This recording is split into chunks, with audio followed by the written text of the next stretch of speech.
يبدو أن بريق الدبلوماسية الجزائرية بدأ يسطع دوليا وإقليميا، سواء داخل القارة الإفريقية أو خارجها، وهذا بدون شك بدأ يعيد مكانة الدبلوماسية الجزائرية إلى مكانتها الحقيقية والطبيعية، حيث أصبح الطائرة والوزير الخارجي الجزائري صبري بوقدوم لا تتوقف، ففي أقل من شهر حطت طائرته في أكبر العواصم الإفريقية من شمال القارة إلى جنوبها، وبدون نسيان المكالمات والمراسلات والمحادثات عن بعد التي يقوم بها الوزير بوقدوم بشكل شبه يومي مع كبار وزراء الخارجية لعدة دول كبرى على غرار الولايات المتحدة الأمريكية وروسيا وجنوب إفريقيا والصين وتركيا.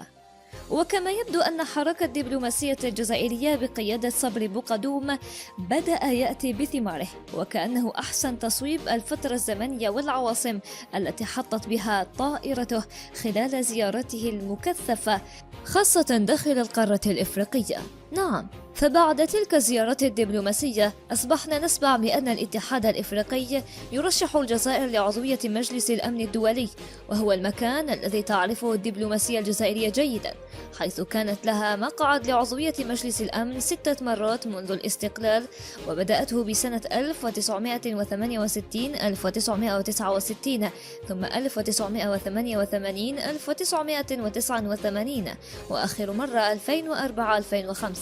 وهذا إن دل على شيء فإنه يدل على الدور التاريخي للدبلوماسية الجزائرية في الهيئات والمنظمات الأممية والدولية والإقليمية التي كانت للدبلوماسية الجزائرية بصمة بارزة ومساهمات خالدة في الدفاع عن القضايا العادلة ونصرتها والتوسط لحل الأزمات والخلافات الدولية.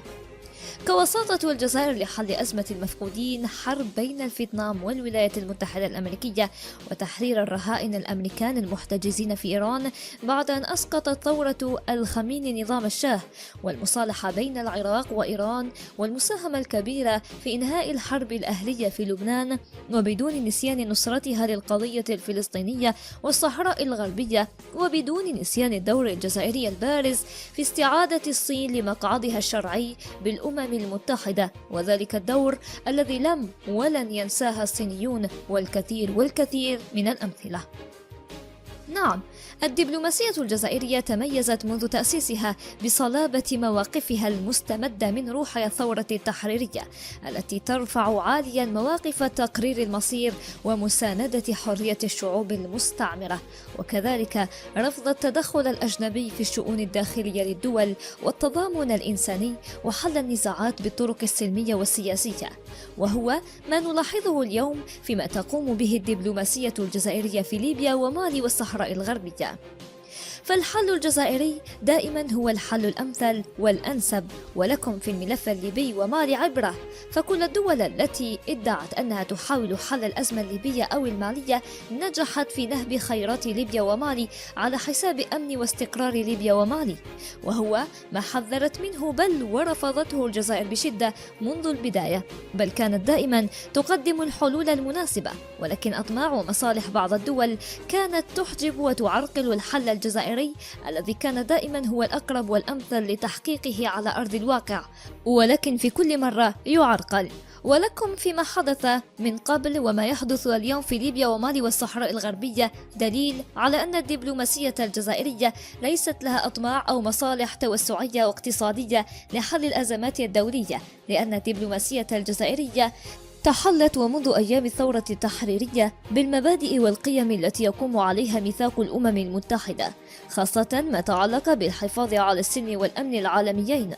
ودعم القضايا العادلة، وهو ما اعترف به كبار السياسيين في العالم، لأن النشاط الدبلوماسي الجزائري تأسس على الرصيد النضالي لتاريخ الجزائر، ويتجلى ذلك في دعم حق الشعوب في تقرير مصيرها، وهذا ما جعل الرصيد الثوري للدبلوماسية الجزائرية يبرز بقوة في المحافل الدولية من سنة 1962 إلى اليوم وفي معظم الملفات الدولية. وعليه نتمنى التوفيق للخارجية الجزائرية في تحدياته الإقليمية والأممية، لأن عودة بريق الدبلوماسية الجزائرية هو من عودة بريق الدولة الجزائرية التي يحلم بها كل جزائري يعتز بأرضه الذي سقاها 1.5 مليون شهيد. أعزائنا المتابعين، قناتكم وثائقيات الجزائر المحروسة تسعى وتجتهد دائما في سبيل إشباع شغفكم المعرفي، وعليه وحتى نلبي أكبر قدر من شغفكم للمعلومة يشرفنا أن تقترحوا علينا المواضيع التي تريدون منا أن ننشرها لكم. خدمتكم غايتنا.